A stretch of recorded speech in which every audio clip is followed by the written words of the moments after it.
Happy Tuesday and welcome into another episode of the Buccaneers Coaches Show. I'm your host, Brandon Genson. We've had 12 park events since the last Coaches Show, so let's get right into it. You'd be hard-pressed to find any second-year college program who's at the top of their conference's standings in year two. But with wins over Benedictine Mesa and St. Catherine over the weekend, the Park Gilbert women's volleyball team accomplished just that. The Bucks went 5 tight sets with the Red Hawks before Amanda Jonovich's kill sealed the deal. Then impressive performances by middle blockers Kayla Weiserman and McKenna Busey, coupled with their cleanest performance of the season in terms of errors, helped dethrone the Firebirds of first place and extend the Bucks' winning streak to 7 games. On the men's side, they finally got their season on the winning track with 2 wins over the Firebirds. Senior James Contreras had 51 kills over the weekend as they forced 4 sets with the defending champions Benedictine Mesa on Thursday, then took that confidence into Friday to sweep the Firebirds.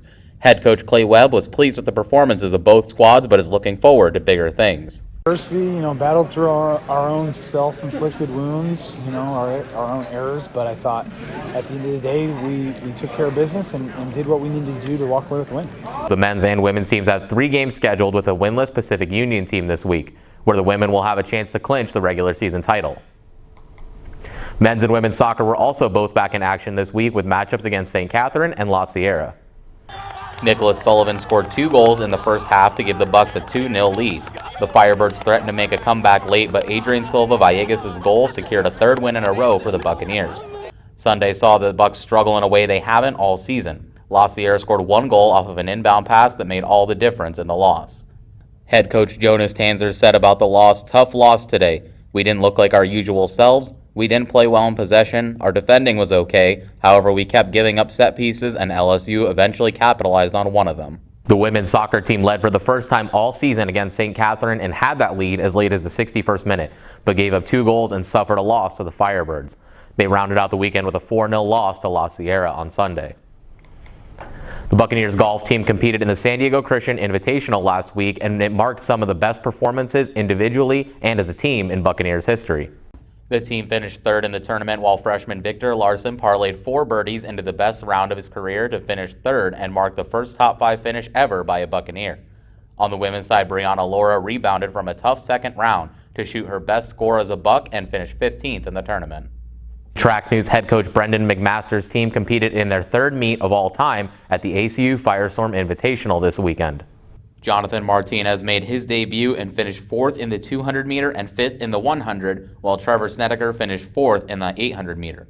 On the women's side, Jordan Espinoza finished 3rd in the 100 meters and 4th in the 200, while Logan Ballas impressed again, finishing 2nd in the 400 and triple jump and 3rd in the long jump. It's been about 2 weeks since their sweep of Providence Christian, and the Buccaneers baseball team is ready to get back at it in Redding, California this week, where they'll take on Simpson. I had a chance to talk with head coach Kelly Stinnett to preview the series. All right, Coach, so I know it's kind of old news now, but I have to start with the Ben U game. I mean, that was something we're going to be talking about for a long time. Just where did that rank for you as far as memorable baseball games you've been a part of? It's just part of what we teach here is just never give up, play every pitch, every inning, and hopefully good things happen. Especially midweek games around here, you're trying to get other guys work in. They were doing it, we were doing it. Trying to figure out what you have going into conference play, and we just got a couple walks, a couple hits. They booted a ball. Next thing you know, we're even checking the score because they had this one long inning. We didn't know what the score was in our dugout. And once we checked, we're down by 4. I'm all right, let's make a run. So it was a pretty neat night. Yeah, but unfortunately, you wouldn't have been in that place if you hadn't fallen behind in the beginning, and I know that's been a little bit of an Achilles heel. Seems like you've kind of broken that streak at the end of the Providence Christian series. So what has been going right to break that streak?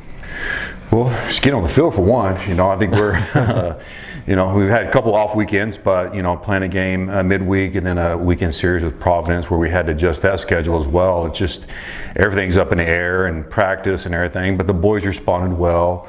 Had really good pitching. Defense played okay. We had some timely hitting that weekend, and like I said, it's just crazy year. But the boys have done a great job of showing up every day, ready to play.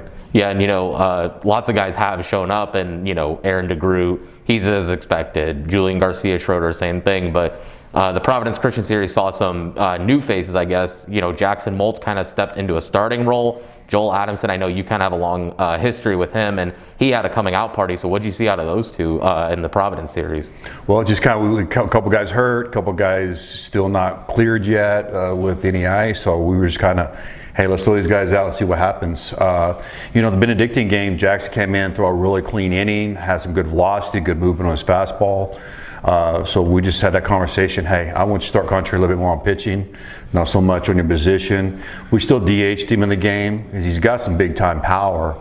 But to give him an opportunity to get out there, I mean, he was up to 90 in high school. So we're trying to find that arm that was kind of a few years ago and getting back. The only bad thing is the next day he got rear-ended. So he's been kind of down the last couple of weeks. So we're hoping to have him back by this weekend when we go up to Simpson.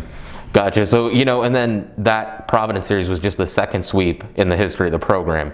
So, you know, that's kind of a team you're supposed to take care of business against, but that wasn't always the case last year. So what's just been the growth of what's that been like to you to see the program grow and take care of business when they're supposed to? I think what we stress here is just depth. You know, I think our staff, pitching, you're going to win on pitching at this level. And just being as deep as we are, being able to throw arm after arm after arm at you, you know, I think it helps a lot. You know, you saw those guys, it gets down to the last game of the series, they're throwing, you know, position guys out there last couple of innings. So that's, you know, that's been my success in the past, is make sure we're deep on the mound. Guys that can throw strike, can spin it when they're behind in the count. You know, just having that depth. And even the position guys you saw with Joel, and I didn't get to touch on Joel there, but, you know, he showed up every day, he's busted his butt, had a little shoulder issue last year. Just swung the heck out of the ball that weekend. So, you know, he's going to be in the mix now.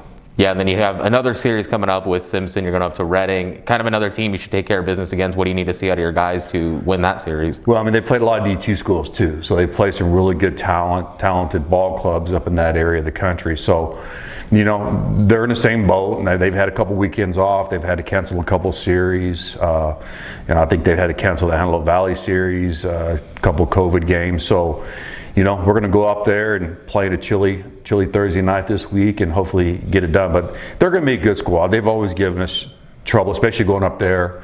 You know, the ball doesn't travel quite as well. And, you know, guys, we got to emphasize, hey, stay short and let's hit base hits. Last week, a school record 8 Buccaneers were named CalPAC Player of the Week, including Jessica Mendoza and Nadia Gutierrez from softball, Victor Sanchez and Lizbeth Medina from soccer, and then Hunter Miller, Miranda Bacon, Jennifer Lauer, and Kayla Weiserman from volleyball. The awards didn't stop there, as 7 Bucks won Sidewinder Subs Player of the Game honors. Congrats to those 7 winners. Looking ahead, the Bucks are off until Thursday when volleyball takes on Pacific Union and baseball goes up north to start a 4-game series with Simpson. Then track finishes off the weekend in the USATF Open on Saturday. That's it for this week's edition of the Buccaneers Coaches Show. Make sure you follow us on social at Park Buccaneers, and until then, go Bucks!